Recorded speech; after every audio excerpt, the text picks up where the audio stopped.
Good evening, good evening. Pakita ko sa inyo sa Aurora Vlogs to show the way sa ulan ngayon, gabi.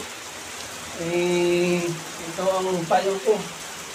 Yung bagyo, talo pa ang bagyo dyan sa Pilipinas, yung sinking. Nandito lumipat sa Italy. Ito ang payong ko. Pang ano to sa dagat. Kaya lang, kailangan natin gamitin.